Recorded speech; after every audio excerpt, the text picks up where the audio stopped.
Good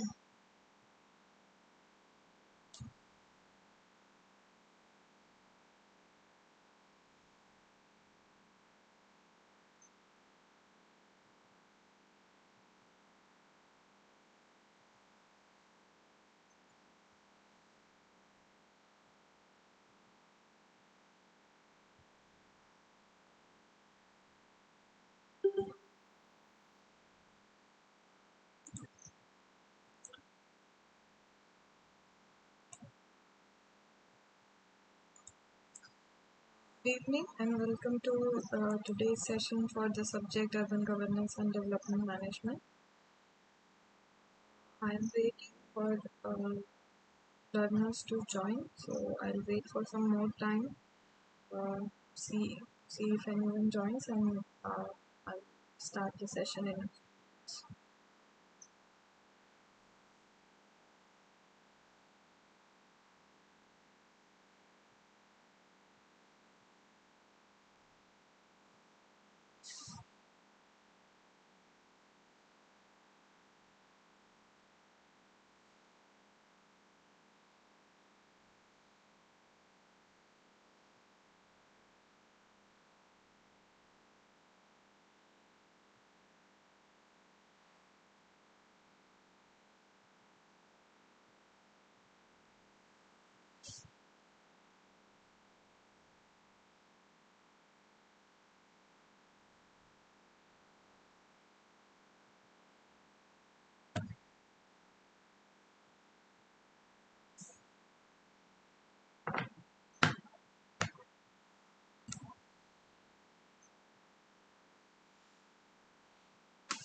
So I think I should start the session for today.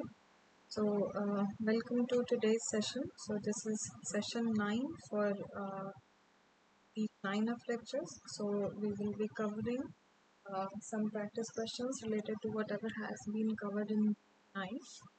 So these are the lectures that have been covered.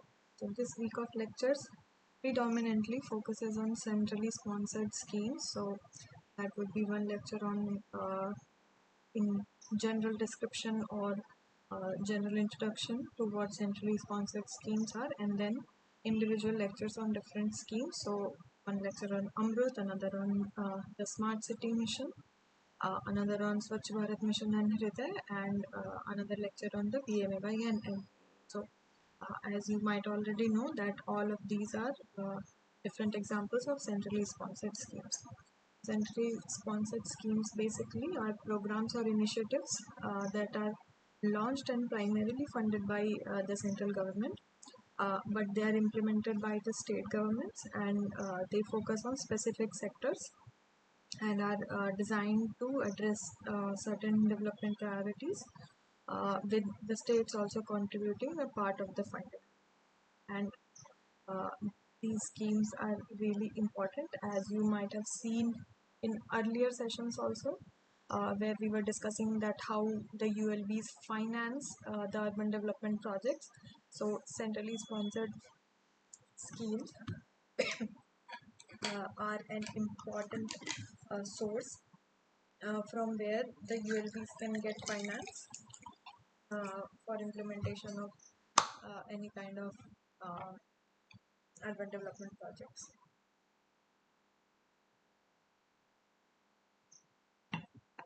So that is what this week's lectures are about.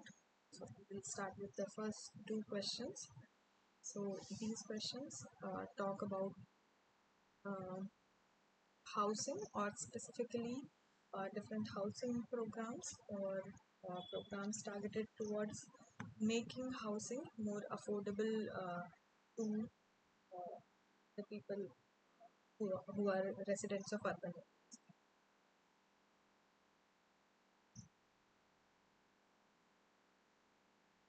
So the first question is asking that in year 1956, subsidized housing scheme for plantation workers was introduced by the government of India. Is it a true or a false statement? So this question is talking about a very specific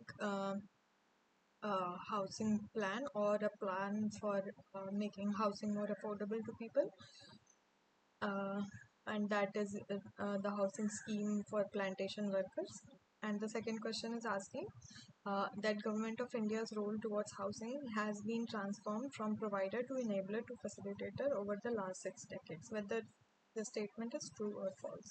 So again, this question is also talking about uh, different housing schemes, or different schemes or programs that are targeted or geared towards uh, uh, increasing housing affordability in urban areas. So basically, uh, to solve any of these questions, or either of these questions, you first need to pay attention to this timeline which have been shared with you in the lectures. So this is a timeline of several different programs that were introduced over the years, that are geared towards, or that are targeted towards providing more affordable or better housing to urban population, or people living in urban areas. And from the description of the various programs, or by studying the role that the government played in each of these programs, you can see that over a period of time uh, how the role of the government changed, uh, as uh, the program and the programs and the type of programs changed over the years. So there is a very you obviously have this graphic to aid you in answering this question, but additionally I have also shared this paper with you. So this is a background paper which talks about which presents basically a review of policies and perspective on low income housing in India. And basically, this paper looks at the evolution of housing policy, particularly for the lower income groups. So basically, it talks about housing affordability, or how uh, Indian government has created or uh, made several policies and several programs that are targeted towards increasing housing affordability or supplying housing to urban population. And then it discusses the role of the government and how the role has changed. So you can see here, this document itself says that the government's role has moved increasingly from that of a direct provider to an enabler of housing. So this document was published in 2011, but if you see, this graphic, you see that we discuss about uh, various programs even after 2011. So during or after 2011, again the role of government has changed. So this document only talks about the change of role from a provider to an enabler, and uh, because this is for 2011, and the role of government in later times has been then further discussed in the lecture. So if you want to further read uh, details about each of the programs, so details about the housing policy in 1950s and 60s, and similarly it provides details about different programs in the 70s, 80s, and then further. If you want to read in detail, you are very welcome to read this document. It will provide you the details, and it will even tell you uh, the key approach, the main initiatives that were taken. You can see, uh, for example, the housing scheme for plantation workers, when the scheme was if, when it came into being or when it was initiated, and then it tells about the limitations of each of the programs, and talks a little in detail about how uh, the government functions, and even what were the outcomes of these programs. So, for example, you can see here uh, that the earlier housing schemes proved to have limited success because the rate of housing construction could not keep up with the growing demand. And why that was, why this happened, again it provides a reasoning for that also. It happened as a result of failure in implementation, as well as lack of funds to meet the scale of housing. Additionally, the earlier housing demands didn't even benefit the targeted group. Often, housing was disposed of by beneficiaries who found the units unaffordable and or unacceptable. So there are several things related to the periods or each of the decades of um, in which different housing schemes were implemented. So if you want to read further and go into detail, feel free to access this document here. Additionally, you can also go back to this chart which have been discussed. So essentially, what the second question is talking about is the change of the role of the government. So if you see each of these programs, uh, not all the programs are same. They change over time, and the role of the government that was played in each decade or during three different periods also change accordingly. So it evolved over time. So earlier it was the role of a provider, then it transitioned to role of an enabler, and now in the most recent projects or more recent programs, you can see the role has now changed to that of a facilitator. So by in the earlier phase or in the earliest phase, the government played a dominant role in directly providing housing to the citizens. So this included things like construction of housing units, offering subsidies to ensure affordability, so direct payment to the beneficiaries. So the financial burden on the public body was higher. So financial burden of these housing projects, such as slum rehabilitation schemes, and finished housing projects was primarily being borne by the public body, so it was comparatively higher. And uh, even the things like price controls and subsidies, etc., were also being provided by the government directly.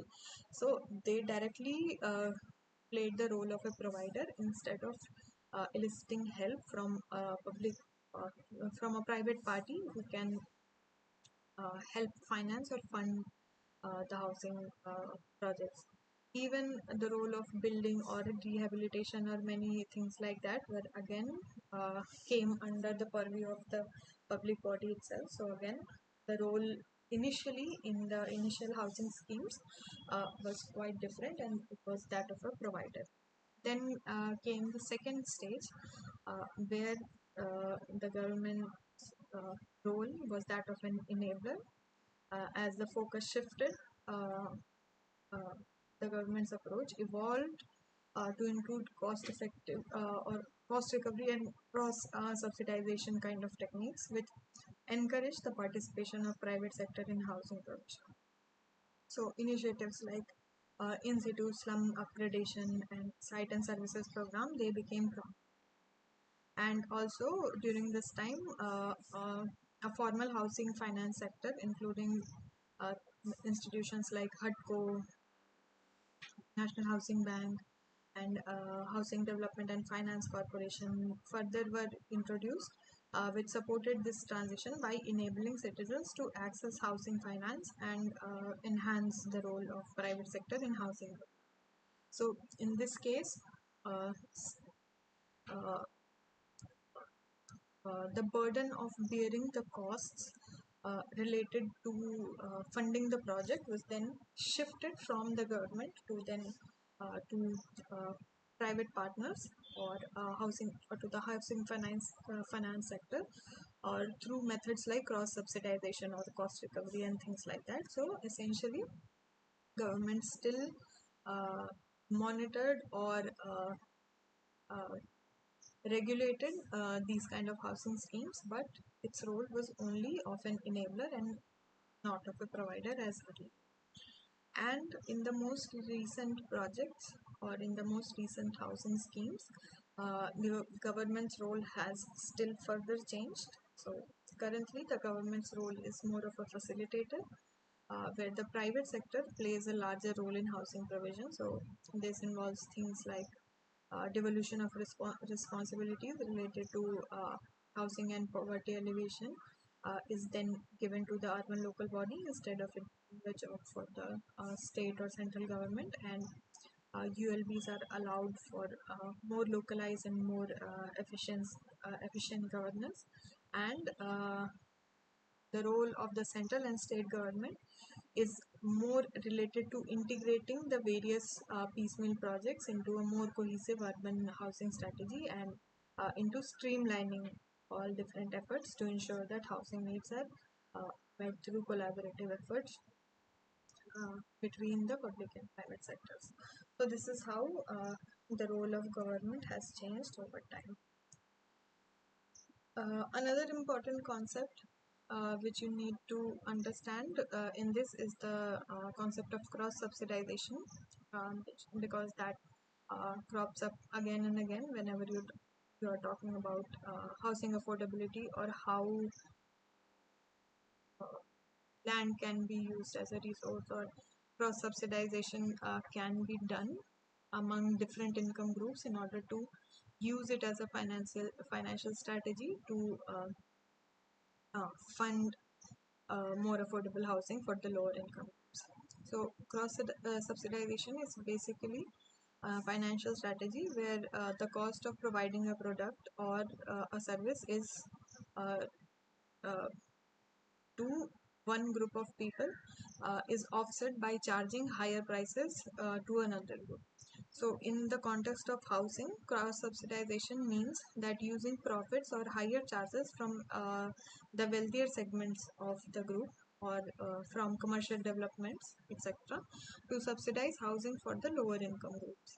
So, for example, in a housing project, high-end units, so HIG, MIG units may be sold at market rates, and they can generate surplus revenue, and this surplus revenue can then be used to reduce the price of affordable housing units within the same project. So, this will include units for the lower income group and economically weaker sections. So, this kind of approach allows the inclusion of affordable housing without entirely relying on the government for funding, and it balances social objectives with financial sustainability. So, in essence, this creates a system where the private sector can profit from higher end developments while still contributing to social housing goals, making housing projects more financially viable and more inclusive. So this is what cross subsidization is, and you will encounter this concept repeatedly. So that is why I discussed it here. So I think it is quite clear now what the answer for these two questions are. So I move on ahead to the next question. The next question is the APEX organization to streamline both the funding and technical expertise in urban infrastructure and housing is what? And then you have four organizations: the HDFC, the NHB, the IDBI, and so basically, I'll just tell you what all these organizations are, and from their profile, I think it's easy to understand that which of these organizations is the APEX organization, which is supposed to streamline the funding and technical expertise in urban infrastructure and housing. So, HDFC, or the Housing Development and Finance Corporation is basically an Indian banking and financial services company. So, it is not an apex organization; it is just a private sector banking and financial services company. Then HUDCO. HUDCO is a private sector company, and it comes under the Ministry of Housing and Urban Affairs, and it's a key partner in building assets for the nation. So yes, it includes streamlining both the funding and technical expertise in urban infrastructure and in housing as well. The next is National Housing Bank. So it is a apex regulatory body, but it regulates but it controls the regulation and licensing of housing finance companies in India. So, although it is an apex body and it is a public body which comes under the jurisdiction of Ministry of Finance, but it is a regulatory body only concerned with regulation and licensing of housing and finance companies, not with funding and technical expertise, both related to urban infrastructure and housing. Next is the IDBI, or the Industrial Development Bank of India. So IDBI is basically a development finance institution which provides financial services to the industrial sector. So only one particular sector, not all of urban infrastructure and housing. And it is basically a subsidiary of the LIC, or the Life Insurance Corporation, and it is owned jointly by the LIC and the Ministry of Finance government. So again, even this is not entirely related to, or even this organization is not apex in terms of funding and technical expertise. So I think it is quite clear. If you still have any doubts, I have linked the websites of each of these organizations.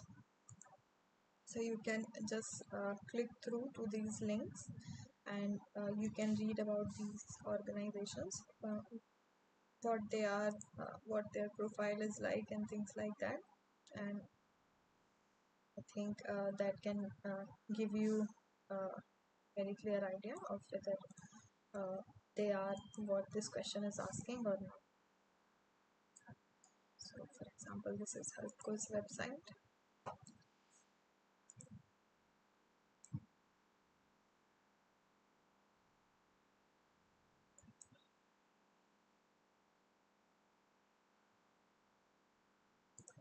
So again, you can read about HUDCO as well.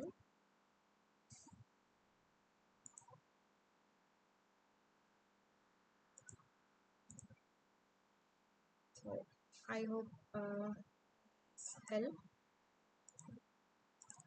So, coming back, I think this question is quite clear. I'll move on to the next question. So the next question is in the context of low income housing finance, the term CRGFS stands for what? And then you have four options: credit risk guarantee finance scheme, or credit rate guarantee fund scheme, or credit risk guarantee fund scheme, or credit rate guarantee finance scheme.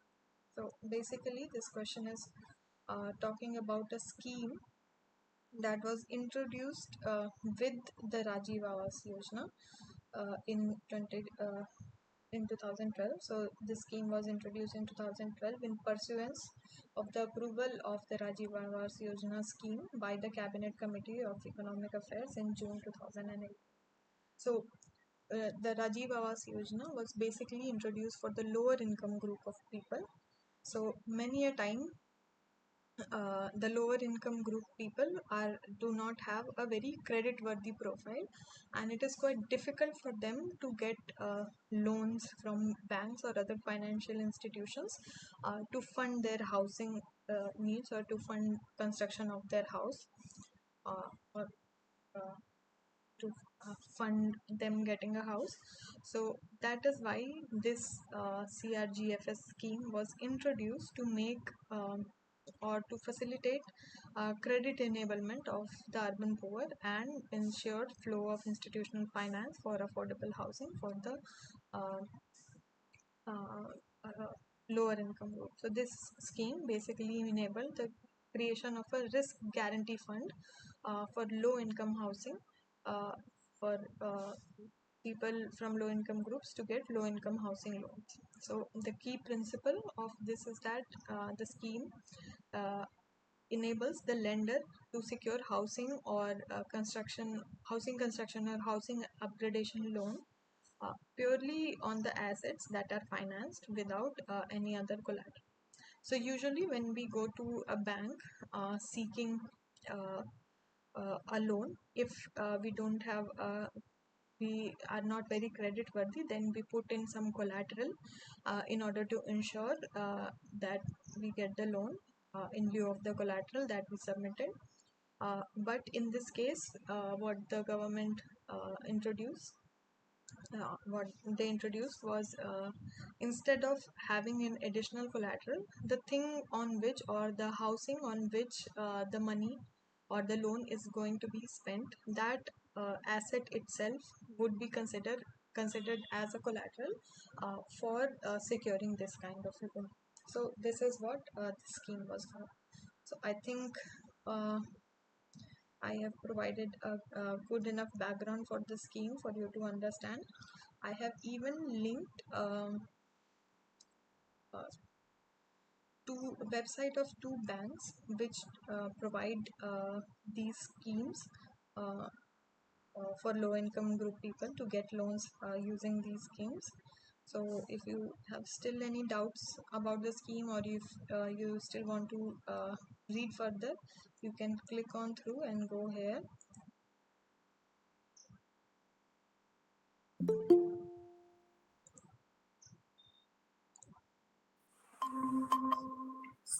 So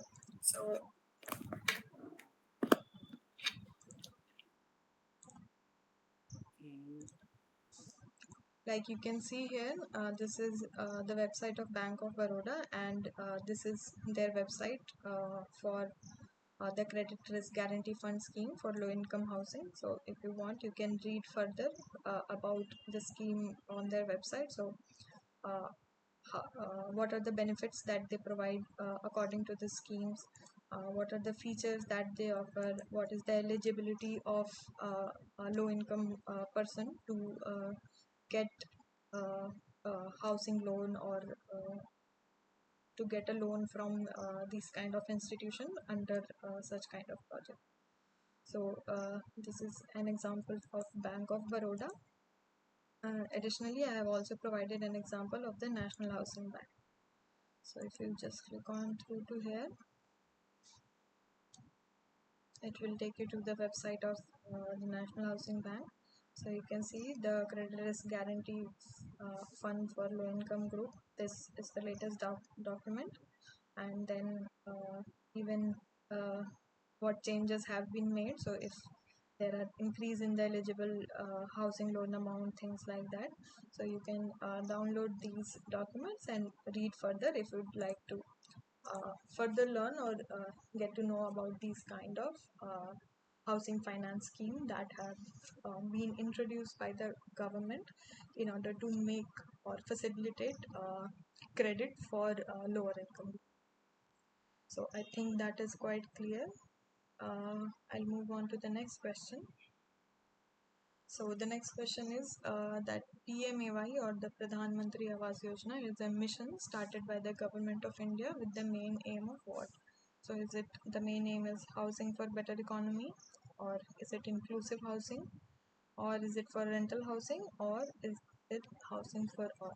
So the best source for this information is PMA's website. So I have linked the PMA website. So if you visit the website, you can see directly here.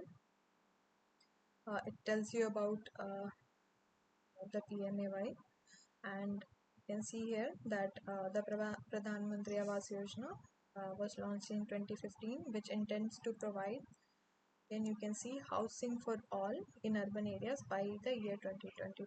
So this is the ultimate aim of the housing, and then you can read further about what the PMI intends to do and through what kinds of programs and what features. So if you want to read further, you can click on through to any of these links, and then you can read further about either affordable rental housing complexes, or what city-wise programs have been implemented and things like that. So I hope that is quite clear. And additionally, there are further information about the different guidelines, list of urban local bodies who are availing this kind of program, and things like that. So if you want to read further, you can visit this website and read further. But coming back to this question, which is basically talking about what is the main aim of the PMAY program, which we just saw from the introduction document. So I hope that is quite clear. Moving on to the next question, which is the basic data source to list all slums for strategy for slum redevelopment using land as a resource is what? There are several options: Google Maps, Census 2011, the Bhuvan portal, or the state GIS database. So basically, uh, whenever we have to implement a strategy for slum redevelopment or anything like that, we need to first ascertain what is the number of slums, what are the number of people residing in slums, or what kind of population needs to be serviced who is residing in the slums. So for that we need census data in order to ascertain how many slums are there and how many people are residing in slums. So there are again different kinds of slums. So first is slums according to census data, or according to general uh, slums which fit in according to the guidelines of Census of India. And then there are slum areas which have been recognized by the urban local body or the government organizations. So areas which not only fit the definition of a slum but also have been recognized by essentially the public bodies that they are slums. So essentially all of this data is stored in census tract, and then this data is then used to plan for or develop essential strategies for slum redevelopment. So this is what this question is talking about, and I have also linked the Census of India data about slums in India. So if you want to take a look at that, you can click through to the link.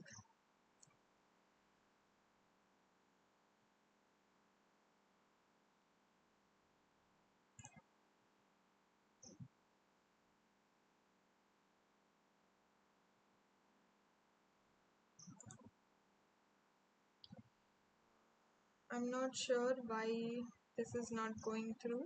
Earlier I could download uh, uh, the Census of India data from here, but essentially you can try on your own. This is a link to that data, and you can access the data from here.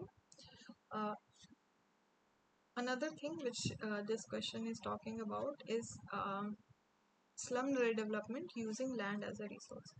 So basically, this is talking about a strategy which is mm, also known as in situ slum redevelopment, or basically using the land on which the slum is located on, using that as a resource. So this strategy is basically uh,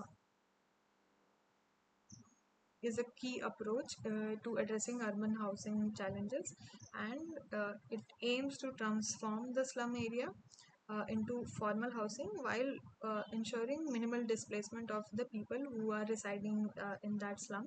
And then because that slum is located in an urban area, so this kind of strategy aims to utilize the value of the land that the slum was occupying, and then use that value to then fund the redevelopment program.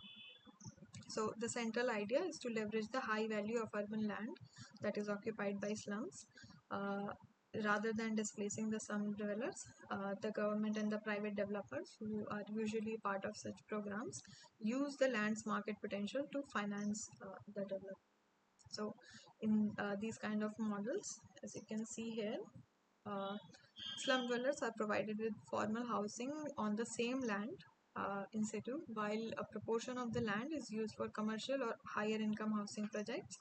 And the revenue generated from selling or leasing these portions of the project, uh, the revenue that is generated from that is then used to help fund the construction of affordable housing for the slum.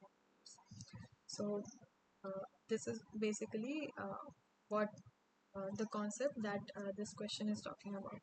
And we also have a program which is ISSR, or in situ slum redevelopment, which again is a similar kind of project, and it comes under the umbrella of PMAY or similar related projects. And again, Bhuvan portal is another thing which is related to it, but it is not the basic data source to uh, which tells us or which helps us formulate the strategy. But again, it shows the location, or shows the data referring to slum upgradations and the beneficiary on an application. And again, that is again related to this program, but it is not the data that is used to formulate the strategy. So if you want to see that, you can visit this link. So you can see this is the information about the in situ slum redevelopment project, and this is the Bhuvan's web portal. So if you visit this, you can see the data about various programs that have been implemented according to different states, different districts, and different cities. Okay. So like here you can see it shows you all the locations of the projects that have been implemented, and then if you click onto the individual projects, it even gives you the details about the beneficiary, or the name of the project, where it has been implemented, when it was implemented, what all construction has been done in case of that project. So again, this is another application or website that is linked to this kind of strategy, but then again it does not form the basic data source to list these kind of projects. So I hope that is understandable. Additionally, if you want to read further about in situ slum rehabilitation, this is a very good source which I have linked here. So as I said, whenever we do these kind of in situ rehabilitation projects, one part of the plot on which the slum was located, we keep it as the part in which the earlier slum population will be rehabilitated, and another part of the land or the development that will be made on the land, we have to sell in order to make profits, which will then be used to fund this rehabilitation component of for the lower income groups or for the slum residents. So this document provides detailed analysis of how you can calculate based on your construction costs, based on the number of people or the kind of population that you are trying to rehabilitate. So based on different aspects, how can you calculate that what would be your sale component, what will be your rehabilitation component. You can even take into account how much plot area you have according to the value of the land and things like that. So this documents provides very detailed analysis or methods of or a framework for conducting detailed analysis of uh, uh, making or generating such kind of in situ slum rehabilitation projects. So this is a very good document if you want to read further or learn further about such kind of projects. So feel free to access this document in your own time. Okay, moving on to the next question. So the next question is in context of State Annual Action Plan or SAAP and the Service Level Improvement Plan or the SLIP, identify the correct statements from the following. The first statement is that Amrut will provide funds to ULBs through states on the basis of proposals submitted in SAAP. Or SAAP is basically a state level service improvement plan indicating year-wise improvements in water supply and sewerage connections to households. Then the basic building block of SAAP is the SLIPs prepared by the ULBs, and finally that at the state level the SAAP of all mission cities will be aggregated into the SLIP. Okay, so this question is basically talking about the SAAP and SLIP. So we'll take a look on what these documents are. So the SAAP and the SLIP are both integral components of urban development programs like the Amrut Mission or the PMAY, and these are aimed at improving the infrastructure and services delivery in Indian cities. So what these two documents do is that they help in structured planning, funding and monitoring of urban projects, and they focus on specific sectors related to the particular development project. So this can include things like water supply or sewage management or even urban transport if that is a part of the program. So first is the SAAP. So SAAP or the State Annual Action Plan is basically a consolidated plan that is prepared by the state government, and this plan is based on different city level SLIPs. So this document serves as a strategic overarching plan that outlines the urban infrastructure projects that are to be undertaken in a particular financial year, and this document is crucial for coordinating and allocating funds under the national schemes or the centrally sponsored schemes. As we discussed earlier also, that under each centrally sponsored scheme the central government allocates some funds and then the state government allocates additional funds according to needs and requirements. So again, these needs and requirements are then evaluated or calculated based on this SAAP document. So the SAAP documents have uh, four key things. First is the consolidation of city plans or the SLIPs. So it aggregates the SLIPs of different cities within the state, ensuring that all the projects align with the national objectives and the state level priorities. Second, it will have a resource allocation plan in which the SAAP details the allocation of funds to different cities and to different projects, showing how the budget will be used to improve various urban services. Then there will be a section in which it will outline the prioritization of projects.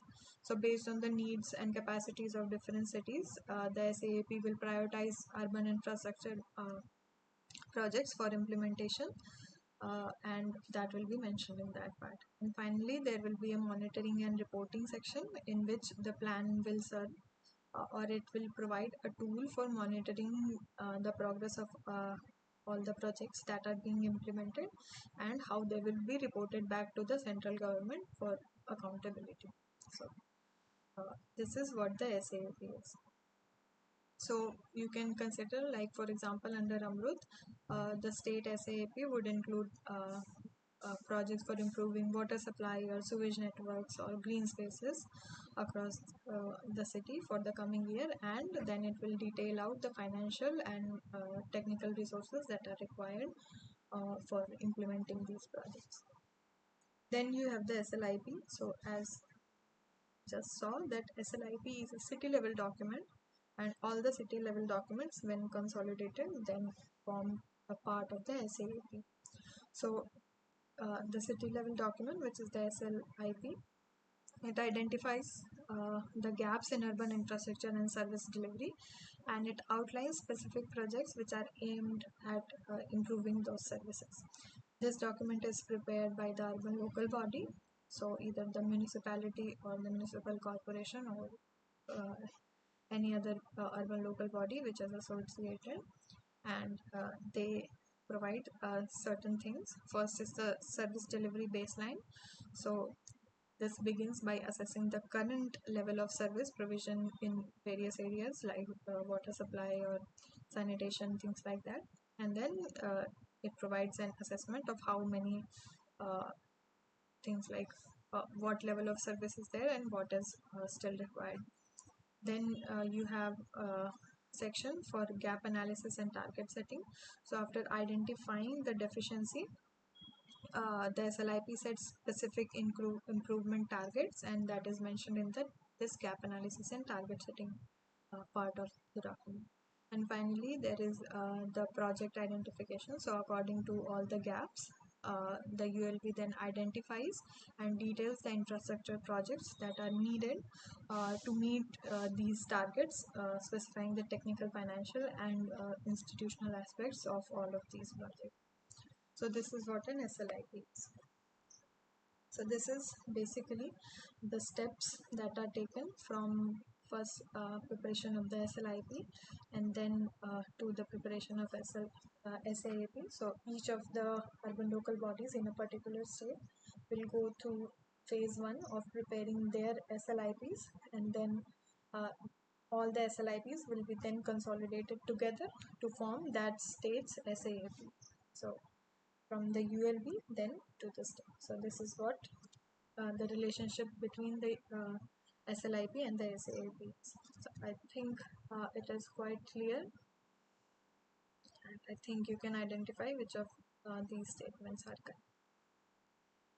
Okay, moving on to the next question. This is the last question for today, and this question is asking that identify the basic pillars of smart city from the following. And we have several options: social infrastructure, institutional infrastructure, economic infrastructure, industrial infrastructure, physical infrastructure, and environmental infrastructure.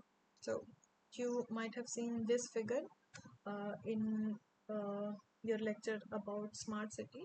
So as you saw in the smart city lecture, that smart city is not a concrete concept, and the conceptualization of what a smart city is varies from entity to entity, and it can reflect uh, the aims and objectives of that particular organization of what they want to achieve for that particular city, and thus it is very relative to what one wants to achieve in terms of a smart city. So essentially there are still some relevant aspects which are related to any city for it to be considered a smart city. These includes things like quality of life, good employment opportunities, economic activities, and good investment opportunities. And then Additionally, uh, there are certain core infrastructure elements which form a smart city, and these are essential, and these includes things like adequate water supply, assured electricity supply, sanitation and solid waste management, urban mobility and transport, affordable housing, IT connectivity and digitization, good government, good governance, sustainable environment, safety and security of citizens, and then health and education.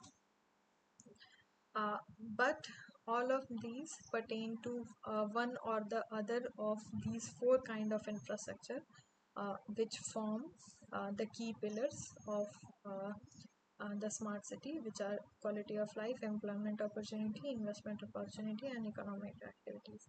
And these four kind of infrastructure include social infrastructure, physical infrastructure, institutional, and economic infrastructure. So I hope it is quite clear what this question is talking about. Uh, this was the last question for today. So thank you for listening. And if you have further questions, please go ahead and ask.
do you have any questions or should we close the session for today?